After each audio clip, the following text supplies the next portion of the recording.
John had always trusted his wife, but lately something felt off. Late-night calls, hushed conversations, and a sudden enthusiasm for girls' night out raised his suspicions. So, like any man determined to uncover the truth, he hired a private investigator. It didn't take long. Within a week, John had all the evidence he needed. Her secret wasn't much of a secret anymore. There was another man. John was furious, of course, but after much contemplation, he decided to handle the situation like a true professional. After all, he was a modern man, a man of reason. Revenge was for the irrational, confrontation too primitive. No, this called for a more sophisticated approach. With the precision of a seasoned executive, he sat at his desk, cracked his knuckles, and typed out an email. Subject, a civil discussion. Sir, it has come to my attention that for some time now you have been engaged in an affair with my wife. In the interest of resolving this matter in an intelligent and orderly fashion, please report to my office next Friday at 3 p.m. Best regards, John Henderson. John hit send and leaned back, feeling rather satisfied. That should unsettle the scoundrel. The response came within the hour. Subject, a civil discussion. Dear Sir, thank you for your email. I have received a copy of your mass mailing this morning. You may be advised that I will gladly attend the scheduled conference in your office's auditorium. Sarah had just stepped out of the shower, towel wrapped around her body, when she caught sight of herself in the mirror. With a sigh, she turned to her husband, Mark, who was lounging on the bed, scrolling through his phone. I wish my breasts were bigger, she muttered, frowning at her reflection. Mark, instead of offering the usual "you look perfect, honey" response, lowered his phone and, shockingly, came up with a solution. Well, he said, rubbing his chin as if deep in thought, I read somewhere that if you take a piece of toilet paper and rub it between your breasts every day, they'll grow over time. Sarah raised an eyebrow. You're serious? Absolutely. Worth a try, right? Willing to experiment, she grabbed a piece of toilet paper, stood in front of the mirror, and began rubbing it between her breasts. After a few seconds, she glanced at him. How long is this supposed to take? She asked. Oh, years, he replied casually. She stopped mid-rub and turned to face him. Years? And what exactly makes you think this will actually work? Mark smirked, not missing a beat. Well, it worked for your butt, didn't it? For a moment, there was silence. Then, with a look that could freeze lava, Sarah balled up the toilet paper and threw it at his head. Mark lived, and with time, patience, and a great deal of therapy, he may even walk again. The church was silent, save for the hushed whispers of mourners and the gentle hum of the organ. Friends and family gathered to bid farewell to Margaret, a woman known for her sharp wit and even sharper temper. Her husband, Harold, sat in the front row, dabbing his eyes with a handkerchief, though whether from grief or exhaustion, no one could quite say. As the service concluded, the pallbearers solemnly lifted the casket and began their slow march toward the exit. But in a tragic twist of fate, or perhaps clumsy coordination, they misjudged a turn and thud, slammed the casket into the stone wall. A gasp rippled through the congregation, then a muffled moan. Eyes wide with disbelief, the pallbearers hesitated before cautiously opening the lid. Margaret blinked. Would someone please tell me what in the world is going on? Pandemonium ensued. Some fainted, some prayed, and Harold just clutched his chest, muttering something about never getting a moment's peace. Margaret, miraculously revived, went on to live another 10 years, and, true to form, remained as feisty as ever. When she finally passed away, for real this time, the same church held her funeral, and the same pallbearers once again took their positions. As they made their way down the aisle, Harold, now older but no wiser in the art of keeping his thoughts to himself, suddenly bolted upright and shouted, "Watch out for that wall!" James had barely settled into his office chair when suspicion crept into his mind. Something felt off. On a whim, he picked up the phone and dialed his home number. After a couple of rings, a woman's voice answered. Hello? James frowned. That wasn't his wife. Who is this? He demanded. "This is the maid," the woman replied matter-of-factly. James's frown deepened. "Maid? We don't have a maid." There was a pause before she answered. "Oh, well, I was just hired this morning by the lady of the house." James's stomach tightened. "The lady of the house? You mean my wife?" "Yes, sir." "Is she home?" Yes. She's upstairs in the bedroom with a man I assumed was her husband." James saw red. His blood pounded in his ears as rage boiled over. "Listen carefully," he said in a low, controlled voice. "Do you want to make $25,000? The maid hesitated. "What do I have to do?" "Go to the den. Open the drawer. There's a gun inside. Take it, go upstairs, and shoot them both." Silence. Then, the faint sound of the receiver being set down. James held his breath. Seconds later, he heard hurried footsteps, followed by 2 loud gunshots. Then, quiet, the phone was picked up again. "Okay," the maid said. "It's done. What should I do with the bodies?" James, still in shock at how fast this escalated, swallowed hard and said, "Throw them in the swimming pool." There was another pause, then confusion. Sir," the maid said slowly, "we don't have a pool." James's heart stopped. Wait, is this 226 to 3,841 inches? Bob was in deep trouble. He had done the one thing no husband should ever do. He forgot his wedding anniversary. His wife, Linda, was livid. Face red, arms crossed, she glared at him and said, "Tomorrow morning, I expect to find a gift in the driveway that goes from 0 to 200 in 6 seconds. And it better be there." Bob knew better than to argue. He gulped, nodded, and spent the rest of the evening contemplating his options. A sports car, a motorcycle? He wasn't exactly in the best financial shape for either, but his wife's wrath was far more terrifying than his credit card bill. The next morning, Linda woke up, still slightly annoyed but curious. She peeked out the window, and there it was, a small, neatly wrapped box sitting in the middle of the driveway. She frowned. That wasn't the shape of car keys, or anything remotely vehicle-related. Intrigued, she threw on her robe, rushed outside, grabbed the box, and hurried back into the house. With growing excitement, she tore off the wrapping paper, flipped open the lid, and stared. Inside was a brand-new bathroom scale. For a few moments, there was only silence. Then the faint sound of knuckles tightening around cardboard. By the time Bob's co-workers realized he hadn't shown up for work, and his friends started wondering why he wasn't answering calls, it was already Wednesday. It is often said that when a son gets married and brings home a new bride, everything changes. But sometimes things remain exactly the same, just with a little extra flair. The family had gathered in the living room, ready to welcome their new daughter-in-law, Priya, in a traditional manner. The house was buzzing with excitement, and as expected, Priya was asked to say a few words. She stood up gracefully, smiling at her in-laws. "My dear family," she began, her voice warm and confident. "Thank you for welcoming me into my new home. I want to make one thing very clear. My presence here does not mean that I will change your way of life or disrupt your daily routines. No, never in a million years." The family exchanged glances, pleasantly surprised. The father-in-law, always a practical man, nodded approvingly.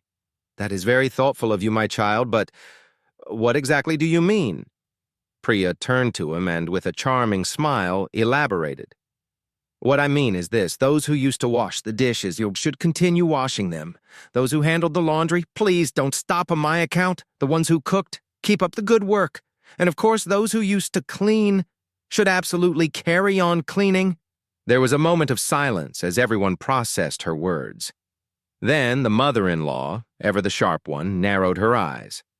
"And what, dear Bahurani, will you be doing?" Without missing a beat, Priya flashed a mischievous grin. "Oh, me? I'm just here to entertain your son." Harold and Martha had been married for over 50 years, and at this point, they had long since abandoned any sense of shame around each other. They had their routines, their habits, and apparently a competitive spirit that never faded. One night, as they lay in bed, Harold let out a loud fart and smirked. 7 points, he announced proudly. Martha rolled over, frowning. What in the world was that? Fart football, Harold grinned. Touchdown for me.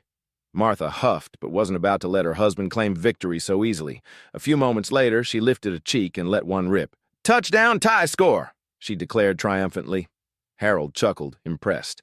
But he wasn't about to be outdone. He waited a few minutes, then delivered another round with extra force. Boom, touchdown, I'm ahead 14-7, he said, his chest puffed up in pride.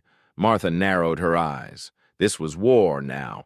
She focused, waited for the right moment, and fired back with precision.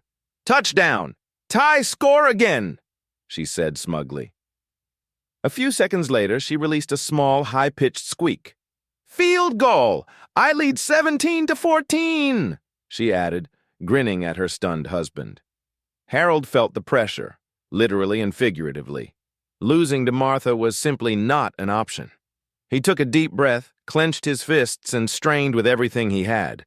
He needed a touchdown, but instead of scoring, disaster struck. A look of horror crossed his face as he realized what had just happened. Martha wrinkled her nose. Harold, what the heck was that? Harold sighed, defeated. Then, without missing a beat, he muttered, halftime. Switch sides. Old Mr. Thompson had spent his entire life hoarding his wealth, pinching every penny, and scowling at the mere thought of spending money. He prided himself on his frugality and, as a result, had amassed a small fortune over the years. But as fate would have it, even the stingiest of men couldn't bargain with time. On his deathbed, he grasped his wife's hand and made one final demand. Margaret, he rasped, when I die, I want you to take all my money and put it in the casket with me. I want to take it to the afterlife. Margaret, a devoted wife who had endured a lifetime of his penny-pinching ways, sighed but nodded. Of course, dear, she said. I promise. And with that, Mr. Thompson passed away, satisfied that his riches would accompany him beyond the grave. At the funeral, Margaret sat in black, mourning, though whether for her husband or the money he had hoarded, no one could be sure. Beside her sat her closest friend Susan, who had always thought Mr. Thompson was a fool. As the service concluded and the undertakers moved to close the casket, Margaret suddenly stood. Wait, she called out. The room fell silent as she approached the coffin, holding a small box. With solemnity, she placed it inside, nodded to the undertakers, and stepped back. The lid was sealed, and the casket was wheeled away.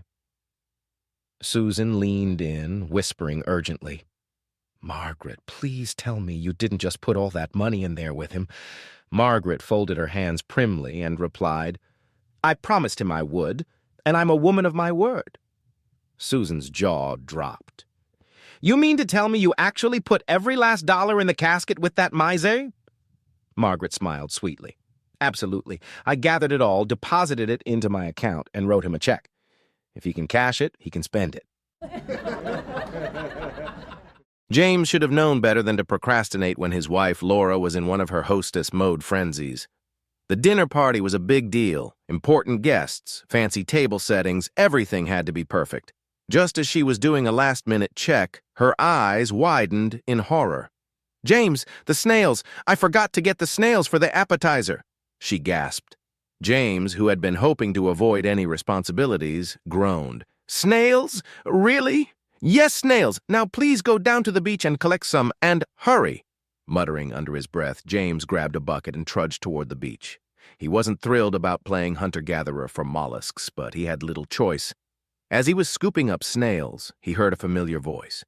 James, that you?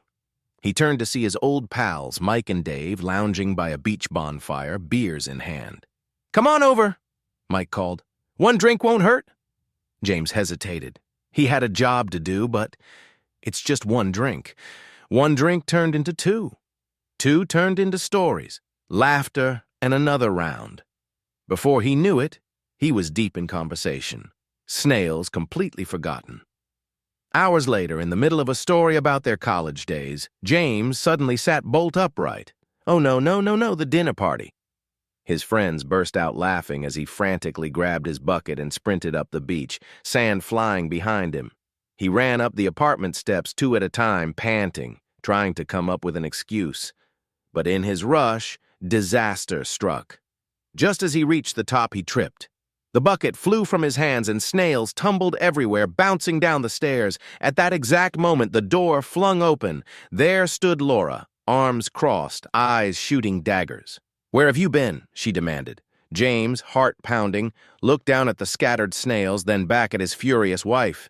Thinking quickly, he pointed at the snails and said, "Come on, guys, we're almost there."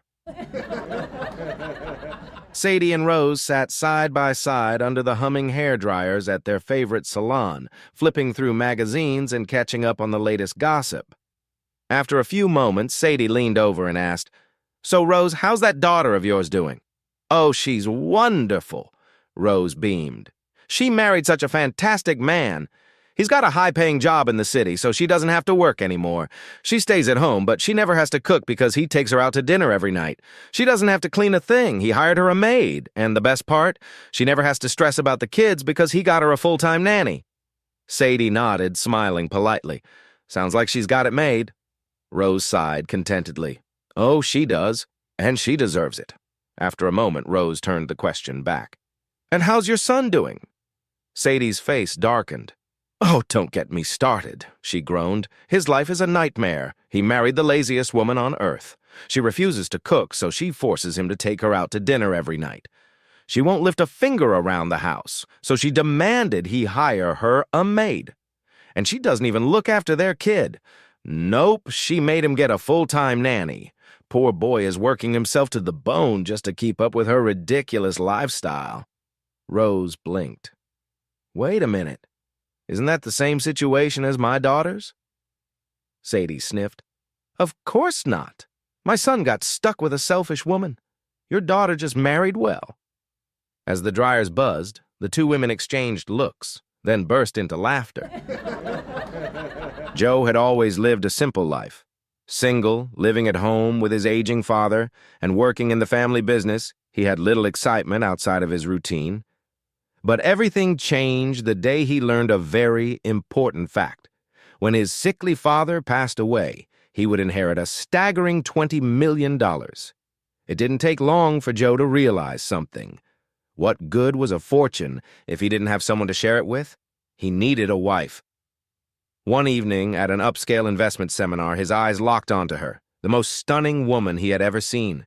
She was elegant, graceful, and radiated a kind of beauty that made his heart race. Summoning his courage, Joe approached her, flashing his most charming smile. "I may look like just an ordinary guy," he said smoothly, "but in just a few years, my father will pass, and I'll inherit $20 million. The woman's eyes sparkled with interest. Without hesitation, she asked for his business card. Joe left that evening feeling triumphant, sure that he had impressed her. 3 days later, she married his father. Joe never saw it coming. Women are just so much better at estate planning than men. As Margaret strolled through the bustling city streets, she was suddenly approached by a ragged, shabby-looking homeless woman. "Excuse me, ma'am," the woman said hesitantly. "Could you spare a couple of dollars for dinner?" Margaret paused, studying the woman. Her clothes were tattered, her face weary, but there was something honest in her eyes. Instead of immediately handing over the money, Margaret decided to ask a few questions. "If I give you this money," she began, holding up a $10 bill, "will you spend it on wine instead of dinner?" The woman shook her head. "No, ma'am. I had to give up drinking years ago." Margaret nodded. "All right, but will you use it to go shopping instead of buying food?" The woman let out a dry chuckle. "Shopping? I don't have time for that. Every day is just about surviving." Margaret raised an eyebrow. "And what about a beauty salon? Will you use this money to get your hair or nails done instead of eating?" The woman's eyes widened in disbelief. "Are you kidding? I haven't had my hair done in 20 years. Margaret smiled and put the money back into her wallet. "In that case," she said, "I'm not going to give you the money." The woman sighed, clearly expecting rejection. Instead, Margaret continued, "I'm going to take you out for dinner with my husband and me tonight." The homeless woman's mouth fell open. "What? Won't your husband be upset? I mean, look at me. I'm filthy. I probably smell awful." Margaret patted her shoulder reassuringly. "Oh, don't worry," she said with a grin. "It's important for him to see what a woman looks like after she's given up shopping, hair appointments, and wine." During their lunch break at work, John and William were casually chatting. "William," John began, leaning forward eagerly, "I've been taking night courses for the last 5 months. I have a big exam next week." "Oh?" William replied, only half interested. John nodded. "Yeah. For example, do you know who Graham Bell is?" William frowned. "No?" John scoffed. "He invented the telephone in 1876. If you took night classes, you'd know that." William rolled his eyes but let it go. The next day, the conversation continued. "William, do you know who Alexander Dumas is?" "No," William admitted. John grinned. "He wrote The Three Musketeers. If you took night courses, you'd know that." William sighed, but John was relentless. On the third day, John struck again. "And do you know who Jean-Jacques Rousseau is?" William clenched his jaw. "No." John smirked. "He wrote Confessions. If you took night courses, you'd—" That was it. William had had enough. He leaned in with a smirk of his own. "And do you know who George Hunt is?" John blinked. "No. Who's George Hunt?" William chuckled. "He's the guy having fun with your wife. If you stopped taking night courses, you'd know that." A man was strolling down the street when out of nowhere a voice boomed, "Stop! Stand still! If you take one more step, a brick will fall on your head and kill you." Startled, the man froze in place. A second later, a massive brick crashed onto the pavement just inches in front of him. Heart pounding, he took a deep breath and continued walking.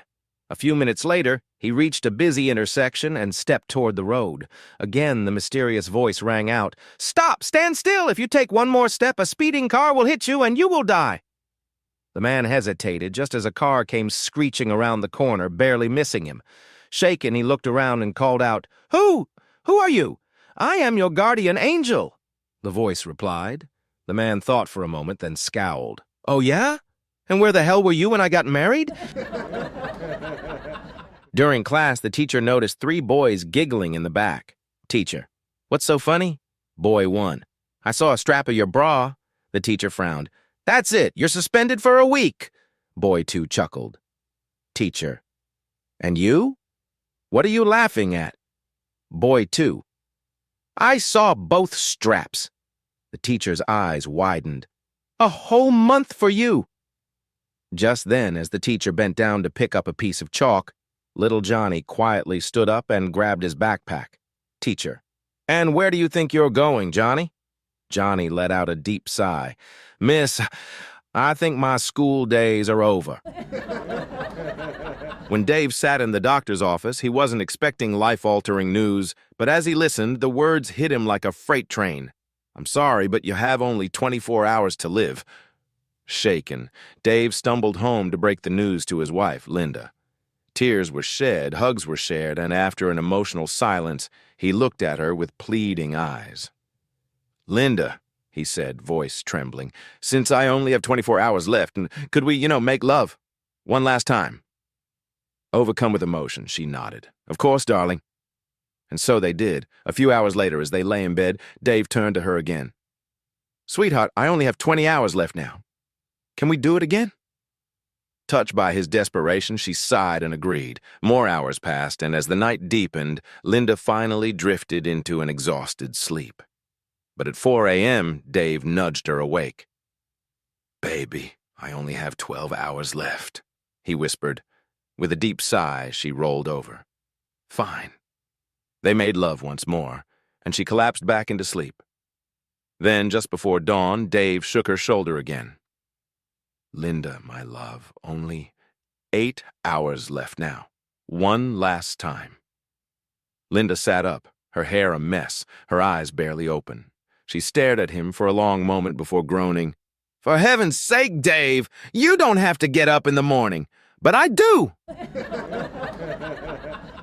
At an international women's conference, leaders from around the world gathered to discuss empowering women in the home. The British representative was the first to speak. She stood confidently and said, "I decided to take a stand against my husband's outdated expectations. I told him I would no longer do the laundry. It was time for change. She paused for a dramatic effect. On the first day, nothing happened. On the second day, still nothing. But by the third day, he did his own washing. The crowd erupted into applause. Next, the American representative took the stage. I refused to cook for my husband anymore. I told him it was a form of servitude and he needed to take responsibility. She smiled proudly. On the first day, nothing. On the second day, nothing. But on the third day, he cooked dinner for both of us. The audience cheered even louder.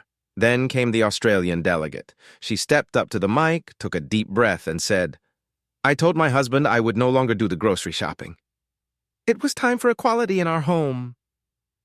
She sighed. On the first day, I saw nothing. On the second day, I saw nothing. But on the third day, I could see a little bit out of my left eye. Rita sat quietly by her husband's deathbed, holding his frail hand as silent tears slipped down her cheeks. She watched his chest rise and fall weakly, each breath a struggle. As a tear splashed onto his face, his eyes fluttered open. His lips, dry and cracked, barely moved as he whispered, Rita, my love. She gently shushed him, brushing a hand over his forehead. Hush, darling, don't waste your strength. Just rest. But he shook his head weakly. No, I have to confess, I can't leave this world with this burden on my soul. Rita's heart clenched. There's nothing to confess, my love. It's all right. His grip tightened ever so slightly. Rita, I have to tell you, I slept with your sister, your best friend, and your mother. A long silence filled the room. Then Rita stroked his hand, leaned in close, and whispered, I know, dear. Now just close your eyes and let the poison do its work. The family had gathered in the grand living room, eager to formally welcome the new bride into their home. The elders sat with expectant smiles, the younger ones watched with curiosity, and the husband beamed with pride. With grace and confidence, the new wife stood up and addressed them. My dear family, I am truly honored to be welcomed into your home. She began, her voice warm. Let me assure you, my being here does not mean I wish to change your way of life or disrupt your routines. No, I would never dream of doing that, not in a million years. The father-in-law, intrigued, leaned forward. What do you mean, my child? The bride smiled sweetly and gestured towards the family members. Well, Dad, she said, those who have been washing the dishes should continue washing them. The room went quiet. And those who have been doing the laundry should carry on doing it. A few heads tilted. Those who have been cooking, please, don't stop on my account. And those who have been keeping the house clean should keep up their excellent work. The mother-in-law, now thoroughly puzzled, finally spoke. Then tell me, dear, what exactly will you be doing? The bride flashed a knowing smile and turned to her husband. Oh, as for me, well, my job is to entertain your son. The accident was serious. He had been hit hard, right on the head, and remained in a coma for 2 days. When he finally regained consciousness, the first thing he saw was his wife sitting faithfully by his bedside, her eyes filled with relief. He blinked, still groggy, and slowly reached for her hand. With a voice full of emotion, he said, You've always been by my side. Tears welled up in her eyes as he continued. When I was a struggling university student, failing exam after exam, even my retakes, you were there, encouraging me to keep going. She nodded, squeezing his hand. When I went for job interviews and got rejected over and over, you were there, cutting out more ads for me to apply. His voice grew heavier. Then when I finally landed a job at that small firm and got my first big contract, I messed up, and you were still there, comforting me. She sniffled. When I lost that job and spent months unemployed, you stayed by my side, believing in me. A tear rolled down her cheek. Even when I finally found work again, but never got promoted, never got recognized, and stayed in the same position for years, you never left my side. Now she was openly sobbing, overcome with emotion. He took a deep breath, looked deep into her eyes, and whispered, And now, after this terrible accident, I wake up, and you're still here. She flung herself onto the bed, hugging him tightly, her heart overflowing with love. Then, with a sigh, he added, You're a freaking jinx.